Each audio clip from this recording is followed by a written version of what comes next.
প্রিয় দর্শক, আসসালামু আলাইকুম। টিএনএন টিভি 24-এর সাথে আছি নাফিজ আশরাফ। সম্প্রতি 6 জন শীর্ষ সন্ত্রাসী মুক্তি পেয়েছে এবং সেই শীর্ষ সন্ত্রাসীর মুক্তির আলোকে জনমনে শঙ্কা তৈরি হয়েছে যে নিরাপত্তার বিষয় নিয়ে মানুষ কতটা নিরাপত্তায় থাকতে পারবে সে বিষয় নিয়ে শঙ্কা তৈরি হয়েছে। এ বিষয়ে ইন্ডিপেন্ডেন্ট টেলিভিশনের অনলাইন একটি রিপোর্ট করেছে, সেটা হচ্ছে তারা শিরোনাম করেছে 6 শীর্ষ সন্ত্রাসীর মুক্তি ঘিরে শঙ্কা। দর্শক, আমি রিপোর্টটি একটু উপস্থাপন করার চেষ্টা করছি। কেউ 9 হত্যা মামলার আসামি, কেউ শীর্ষ সন্ত্রাসীর তালিকায়, কারো বিরুদ্ধে আবার ইন্টারপোলের রেড নোটিশ।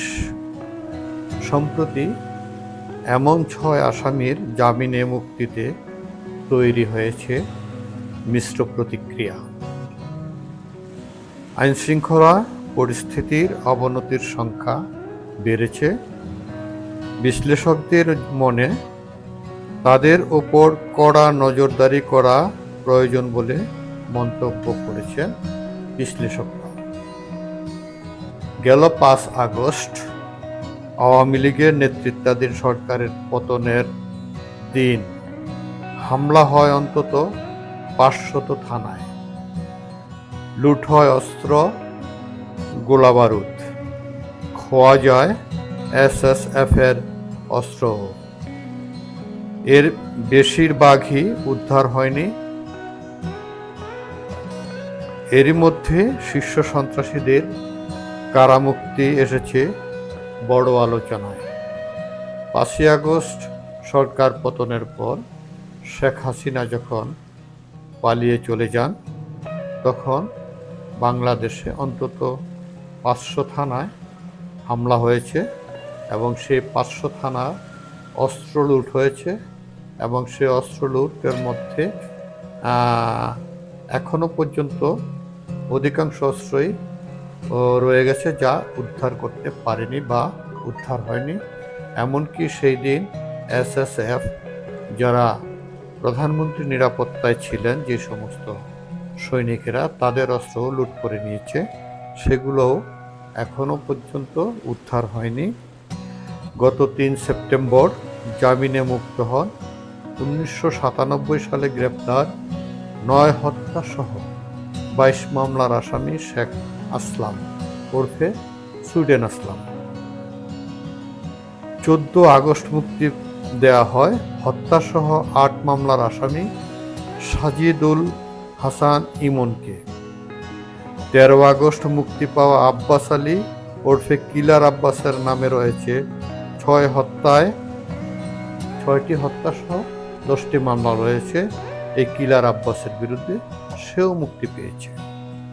এর আগে 12 আগস্ট জামিনে বের হন খুরশেদ আলম রাসু ওরফে ফ্রিডম রাসু ও ইমামুল হাসান হেলাল ওরফে পিচ্ছি হেলাল। রাসুর বিরুদ্ধে পুলিশ হত্যাসহ মামলা 13টি। রাসুর বিরুদ্ধে পুলিশ হত্যাসহ 13টি মামলা রয়েছে। আর হত্যাসহ 8 মামলার আসামি পিচ্ছি হেলাল।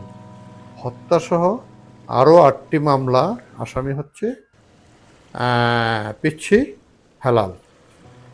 একই দিনে জামিন পান 23 শীর্ষ সন্ত্রাসীর 2 নম্বরে থাকা টিটন। এই অবস্থায় নিরাপত্তার প্রশ্নে শঙ্কিত অপরাধ বিশ্লেষকরাও। এই অবস্থায় যারা অপরাধ বিশ্লেষক তারাও নিরাপত্তার বিষয়ে শঙ্কিত হয়ে পড়েছেন। তারা বলছেন, জামিনে বের হওয়া অনেকের বিরুদ্ধেই ছিল কারাগারে থেকেও তৎপরা চালানোর অভিযোগ। যে সমস্ত শীর্ষ সন্ত্রাসীরা জামিনে বের হলেন, তাদের অনেকেই কারাগারে থেকেও তাদের যে সন্ত্রাসী কর্মকাণ্ড সেগুলো চালিয়েছেন, এমন অভিযোগ তাদের কয়েকজনের বিরুদ্ধে রয়েছে। তাদের মুক্তিতে আইনশৃঙ্খলা রক্ষাকারী বাহিনীকে দিচ্ছেন সতর্ক থাকার বার্তা।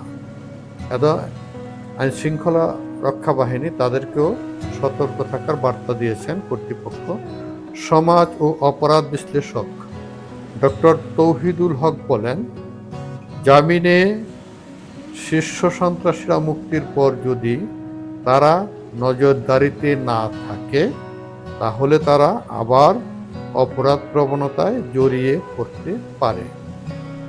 এতে সাধারণ মানুষের স্বস্তিতে জীবনযাপন কঠিন হয়ে পড়বে। পুলিশ সদর দপ্তর বলছে, জামিনে থাকা অপরাধীদের নজরদারিতে রাখতে বলা হয়েছে বিশেষায়িত ইউনিটগুলোকে। পুলিশ সদর দপ্তর এআইজি মিডিয়া ইনামুল হক সাগর বলেন, জামিনে থাকা জঙ্গি এবং অন্য অপরাধীরা যেন কোনো ধরনের অপরাধে জড়িয়ে পড়তে না পারে সেজন্য তাদের উপর পুলিশের বিশেষায়িত ইউনিটগুলো নজর রাখছে। তারা যদি কোনো অপরাধ করে তাহলে তাদেরকে সঙ্গে সঙ্গে গ্রেপ্তার করা হবে। এদিকে নানা সূত্র থেকে জানা গেছে, দেশ ছাড়ার পরিকল্পনাও করছেন জামিনে মুক্ত কয়েকজন। যে শীর্ষ সন্ত্রাসী যা 6 জন জামিন পেয়েছেন তাদের কেউ কেউ দেশ ছাড়ার চিন্তা ভাবনা করছেন, এমন তথ্যও রয়েছে বাংলাদেশের গোয়েন্দা সংস্থার কাছে। দর্শক, ভালো থাকবেন। আল্লাহ।